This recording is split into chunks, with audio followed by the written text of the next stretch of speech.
Rip City Mornings. Right now, though, let's talk some hoops. Welcome back to the show from The Athletic. Dave DuFour back on the big show. Good morning, Dave. Happy Monday to you. How are you?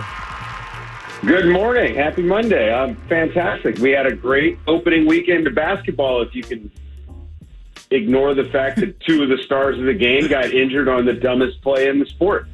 Well, let's dive right into it because that's the topic of the day on Monday. There were a couple of upsets. There's a couple of overreactions. We'll dive into the Lakers whole thing. But, yeah, a lot of people on Twitter, NBA Rules Committee members. Didn't realize there were that many NBA Rules Committee members on Twitter, Dave.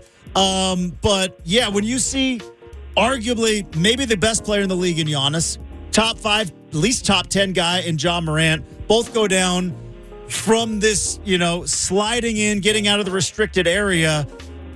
Obviously, we're in the playoffs, can't change the rules right now, but is this going to be one of those big-time things the NBA is going to have to fix this offseason, much like the NFL does with roughing the quarterback? I mean, if they were going to fix it, it wouldn't be because of these two instances. This is just high profile. I mean, I've been on this train for years. Literally for years. Before I was in the media, I hated the charge. Growing up, I hated the charge.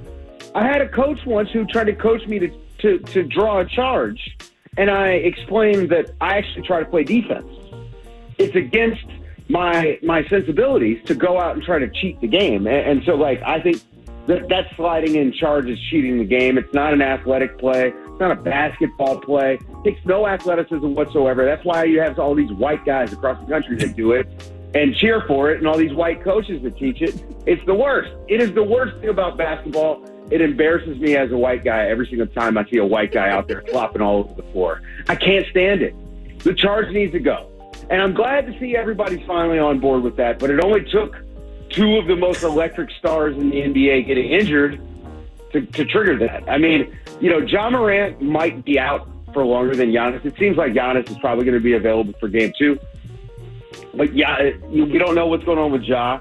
The x-rays were negative, but it's a shame that it takes your marquee weekend, your opening of the playoffs, which you play an 8-month-long season for a 3-month-long playoff, and the first weekend you lose two of your top stars to a play that should have been gone a long time ago.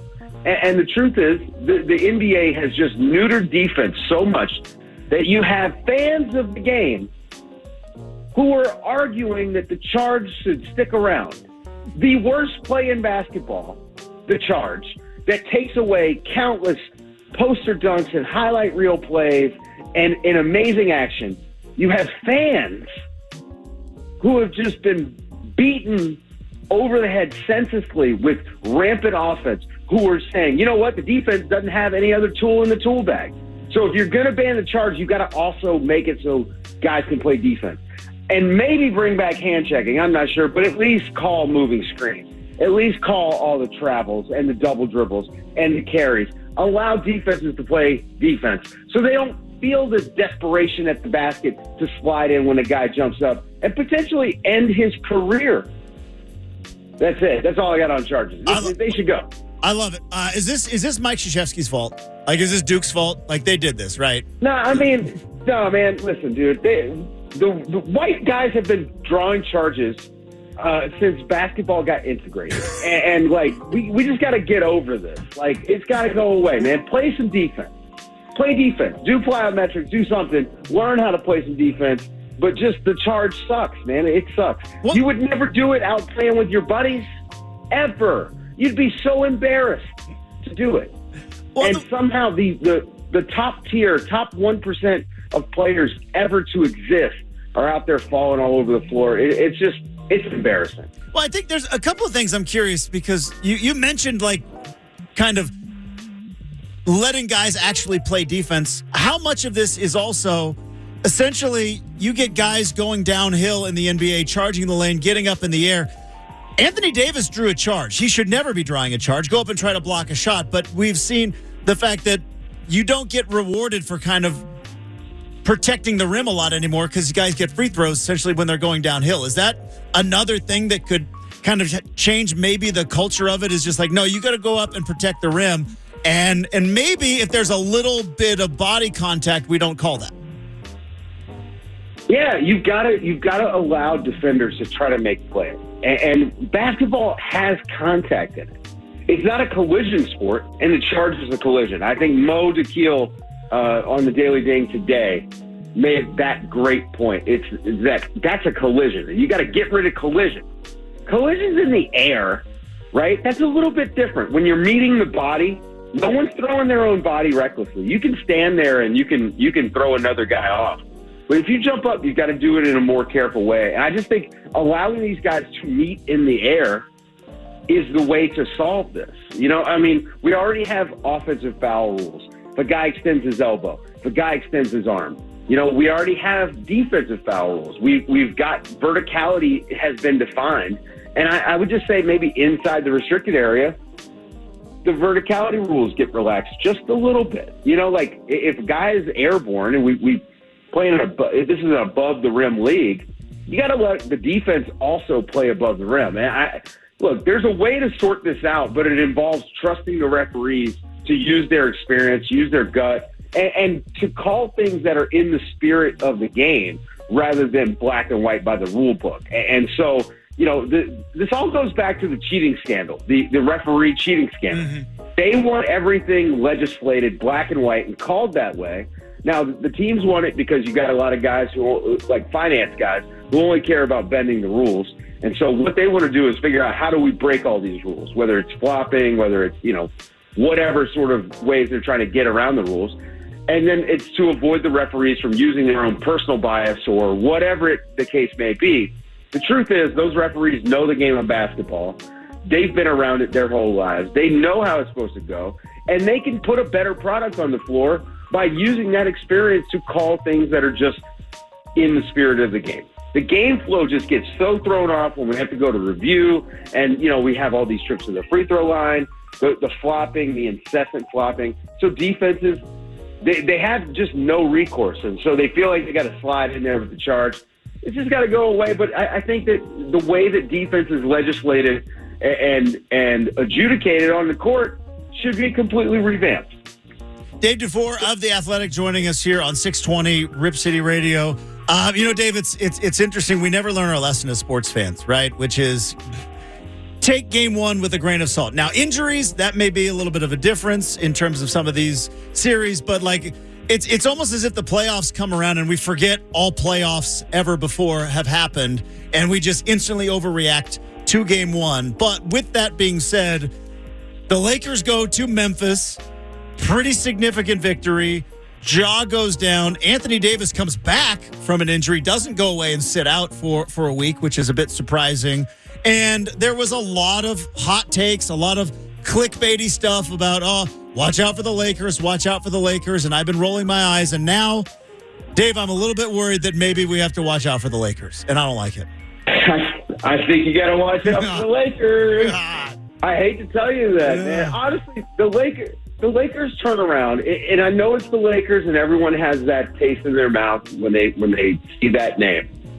But if you will allow yourself to get over the little bit of fandom that you have, and to get over the hate that you got in your heart for the Lakers, you will find yourself a compelling basketball story. They're a fun team-ish. It's not pretty. It's kind of ugly. But the amazing thing is, LeBron is still this good at his age. And he was probably their third best player in that game. Maybe fourth, because Rui was just insane. It is a different world for LeBron James. And I think that this story, the story of this team, and especially since the trade deadline, they've just gone through quite a bit. And they play the style of basketball that they play is actually very appealing to watch. It's fun. It's physical. Anthony Davis was physically dominant in that game. They play big. They play tough. I don't know, man. I kind of like this Lakers team. And they're a pretty good basketball team. I hate to say it. It pains me to say it. But I kind of like them. Well, I mean, it's like we were kind of talking about with the charge thing, right? But to take a charge, you do all the wrong things, right? You stay flat-footed, you don't jump, you don't be athletic, and you get rewarded for it. And it's like the Lakers did all the wrong things up until Rob Pelinka said, "Yeah, LeBron, you're not going to pick the players anymore. I'm going to go ahead and try to pick the players now." And now they've actually got in guys that play defense, can shoot threes, accept roles, are not distracting, and it's like, oh man, here we go. They're going to get rewarded for doing all the wrong things. Well, okay, it's a little bit different because team building is more of an amoeba, right? Like it's a nebulous thing. It kind of just goes and ebbs and flows. And part of this is they got themselves into positions financially, but they made the big swing for the Anthony Davis trade, and that exhausted the asset war chest. So they were sort of like stuck between a rock and a hard place from a team building standpoint. I mean, obviously they made some signings that weren't great and likely at the behest of LeBron. But the truth is, like, the basketball people seem to have won out. They got really good players. Maybe, I know a lot of people feel like other teams helped the Lakers out somehow. Truth is, they just got guys who weren't really in good positions and put them in better spots. D'Angelo Russell being, fourth or fifth on the pecking order is perfect for him. Being a catch and shoot sort of release valve guy who can occasionally run pick and roll for you, that's great. Austin Reeves, being a player that the scouting department there found, that's a success story for the Lakers. So I don't know, man. It's not so much doing it the wrong way, because I think that, they did win a title in the bubble. Yeah, I know we all forget about it, but they did win a title. So the Anthony Davis trade got immediate payoff in my book. And anything beyond that is just extra. But I think that what they've done, where they've sort of stumbled their way into this team, this is a team that if they had just run back the bubble team, I think they might have had a shot at least going to the conference finals, maybe even the finals the next season. They get rid of KCP, they tear their team down, looking for a little bit somebody who can help carry the load is really what they thought they were getting in Russell Westbrook. So if you throw that mistake out the window, it's really just that one big mistake that led them down this cascade of events to finally have to rebuild up. So I don't know. I don't know if there's a right or wrong way. All that matters is that they got there. And the team that they got, pretty good. I mean, they hit 16 threes in that game, and the big-time three-point shooter they brought in, Malik Beasley, hit 0. I think that's a pretty big win for the Lakers. Dave DuFour of The Athletic joining us here on 620 Rip City Radio. I think one of the fascinating series, it was an interesting game one, and I think it's going to continue. That's Clippers-Suns. Just from the fact that, Dave, I love the NBA. Also, because I'm kind of an old dude, I loved the NBA 10 years ago. And, well, you got a lot of NBA from 10 years ago guys in this series. You got Chris Paul, you got Kevin Durant, you got Russell Westbrook, you got Kawhi Leonard. Kawhi Leonard obviously was the star of that game. But you got a lot of alphas on the floor, not to mention Devin Booker. Even without Paul George playing in this series. It's going to be fascinating to see can Westbrook, who had a really rough game until the last 5 minutes, then kind of, made every single play that the Clippers needed him to make. Suns had Kevin Durant looking a little bit passive. Is this thing going to go 7? And do you see Phoenix ultimately kind of figuring it out and maybe, I don't know, throwing the ball to Kevin Durant more? Yeah, I don't know if this is sustainable for the Clippers. They don't have much of an offensive identity, and this was one of the better offensive games I saw out of them this season.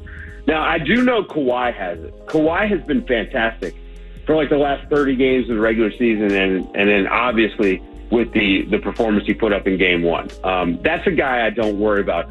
Ivica Zubac is a guy I don't worry about, and I think he wins his matchup pretty easily in game one and maybe even throughout the entire series. I just don't know if the Clippers can keep it up. With the Suns, I know Devin Booker can give you 25 to 30 a game. We obviously know what Kevin Durant could do. Torrey Craig's probably not giving you 20 again, but you never know. He's going to be wide open. I just think that the top-end firepower for the Suns may wind up being too much, but the Clippers are playing some of their best basketball at the right time, and we can't discount that. So, I don't know. I think it goes at least 6. Obviously, them picking up game one extends it to, pushes it to probably 6-game territory because you expect the Clippers to win at least one at home. But they could, if it gets to 7, I mean, I could see the Clippers just taking it. Because if they push it that far, it means that the Suns haven't figured out how to stop the Clippers. And in particular, Kawhi Leonard. Because Kawhi Leonard I think he's the best player in the series right now. Kevin Durant was playing at an MVP level this season. But I just think what Kawhi's doing on both ends, I think he's back. I think it's pretty safe to say he's back. And when you get the best player in the series, you got a shot. Dave DuFour joining us here on 620 Rip City Radio. One last thing before we let you go, Dave. I really appreciate your time. Warriors-Kings. Kings take game 1. They're playing again tonight. You mentioned it with the Lakers, right? Kind of taking away the uniforms because obviously you get a visceral reaction when you see the Lakers uniforms and kind of maybe the opposite when you see the Sacramento Kings uniforms. It's been a while since we've seen good players in Sacramento Kings uniforms, but they've been winning all season long, albeit without playing a lick of defense, but they went on a pretty, they took a pretty good hit from the Warriors middle of the fourth quarter, go on a run. Fox, Monk hitting shots. They light the beam in Sacramento. Is there something to look at in this series, or is it ultimately the Kings' lack of playing defense will do them in because 7 games gets real tight real fast? Yeah, the Kings can score. That is without question. The Kings can absolutely score. It's just that, do you trust the Kings to get stops against the Warriors consistently for 7 games? That's the question. So I think that's where you start. I don't think they can. I think they got a few stops here and there in game 1, but really they didn't. The Warriors missed some open looks, especially there at the end. I mean, Andrew Wiggins was left with a wide open look, and he missed a few wide open looks. Clearly a little bit rusty, at least from 3. I think he was 1 of 8 overall. I just don't trust the defense. The offense, it's amazing. And if the Warriors play too cute, that offense can burn them. But I just trust the Warriors to get stops, especially when it matters. And they didn't in game 1, so maybe I need to adjust.